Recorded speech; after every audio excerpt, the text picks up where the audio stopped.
génne leen pot yi marmite yi ba ci cin yi oto yi di klaxonné réew mi yëpp di rëng-rëng tey ji 20h jàpp 21h Walf Quotidien ne casserole yi tey ji la ñuy génnaat tey ji dañuy concert dañuy tëgg ginnaaw meeting investiture gi préfet yi ak gouverneur ne du am ndaxte day yee fitna fii ci réew du Sénégal Ousmane Sonko ne du leen topp ca loolu li ñu woote woon tey ji nañu ko bàyyi te tëgg pot yi loolu di feem wu yees yu Ousmane Sonko teg ci yéenekaay bi di 24h ginnaaw marmite yeeg pot yeeg cin yi ak klaxon yi 20h30 nañ dem jëndi bracelet yu fii de la liberté Ousmane Sonko ci 24 heures wéy di tàllal loxo waa Benno Bokk Yaakaar ak waa APR nee na ñi ci baax te gëm projet bi ibbil na leen buntoom ngir ñu mën a liggéey mim réew di Sénégal loolu nag ginnaaw dal gi mu woote waaye dal googalee day dalandi rek yéenekaay bi di l'info ne Ousmane Sonko woote na ay manifestation fii ak fan ci réew mi yëpp te bu boobaa gatsa lay doon maanaam mu neex mu naqadi dinañ ko amal mu ne singili gi ko président Macky Sall singili ak nguuram loolu dem na ba jéggi dayo ndaxte tëj gi ñu ko tëj ràpp ca këram ak li ñu ko tee génn loolu doonul lu gën moo tax mi laaj lii di militant wu Pastef yi ak mbim réew di Sénégal askan wi na leen bu nu nangootu mukk Macky Sall di leen njëkk a jug ñoom kay nanu jóg njëkkaa song ci yéenekaay bi di l'info ci yéenekaay bi di yor mu ne résistance rek ak lu mun a jur ak lu mun a jar feeki fan autorisation wala déet lañ bëgg dinañ ko def ci yéenekaay bi di yor Ousmane Sonko gën a jàjji militant yi naka noonu askan wi na liggéey bi kay nanu ko jeexal rek tey ji nag lañu koy door ci tëgg concert de casserole 20h30 21h ndaxte yéeney président Macky Sall léegi ñëpp xam nañ ko mooy tas Pastef ba mu tasar boobu les parti ba du amati mun a rendez-vous 2024 Ousmane Sonko ne bis bu ñu ko ratee juróom fukki at yi ci kanam Sénégal dina tardé dellu ginnaaw loolu nag moo tax mu ne février atum 2024 Sénégal war na tegu ci yeneen loxo yooyu la nag na ngay dànkaaf ñi di takk der ak attekat ak ñenn ñi teg fitna askan wi di leen duma Ousmane Sonko nee na bu boobaa dinañ teg ab tribunal spécial boo xam ne dañ leen caatee ci mboosóor yi ñu def fii ci réew di Sénégal mu ne kon ñuy duma ak di tëj nanu def nànk ndaxte mbir mi mën na soppeeku fii ak weer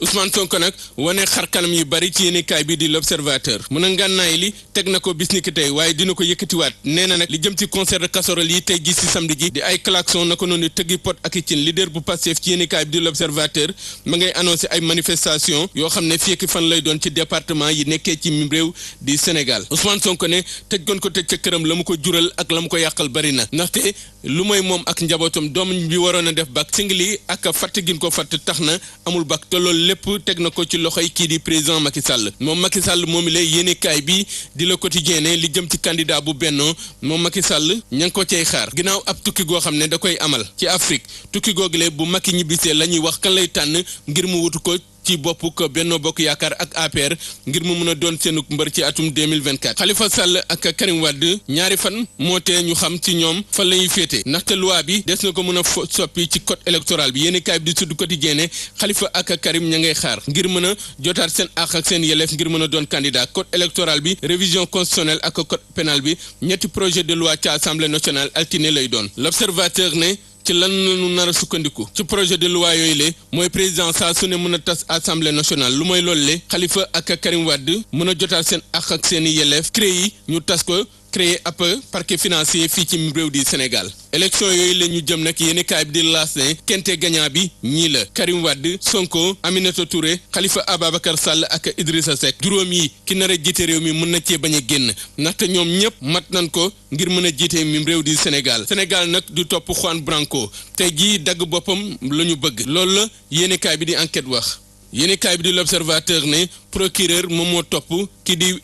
di Juan Branco ci yoon nee na mandat d'arrêt la ko dóor avocat Sonko yi ànd ak Juan Branco ci yéenekaay bi di 24 heures jàpp na ni loolu procureur yi def yëfi caaxaan kase la di diversion ndaxte bis bu songee Juan Branco ci lay xam ne tubaab du moroomu naar ku weddi laajal Sadio Mané yéenekaay bi sat ne ginnaaw ba ko waa Bayern ni yeewee moom Sadio Mané ngir mu mën a dem fubali feneen Sadio nee na demul yéenekaay bi sat ne diggante Sadio Mané ak Bayern ci xëccoo la ñu jëm ci été bi type de l'été ci atum 2023 di waykat yi gën a xereñ ci mim réew di Sénégal yéenekaay bi di Walf Quotidien ne jamono yi ñiy toj scène bi bokk na ci Jaamaan Mia Guissé Titi Viviane ak Wally Seck ñi ngi yëngal jamono temps yi daal ñoo xew waaye bis dina ñëw ñu mës a xew yi ni groupe Lemzo Jamono bi yéenekaay bi di l'Observateur dalal tey jii di waxtaanee groupe boobule di Lemzo Jamono ci année 90 yi Lemzo Jamono na mu juddoo ak contrat bi tas Lemzo Jamono ak na lay def ba dekkalaat boobule groupe ñoom Salam Diallo Fallou Dieng Amath Samb Lamine Faye Madaba ak ñoom Aline Mbaye Nder ci jamono yi Reug Reug bu Dieng yaayu Salam Gor la Reug Reug bu Dieng neexul ba neexul waaye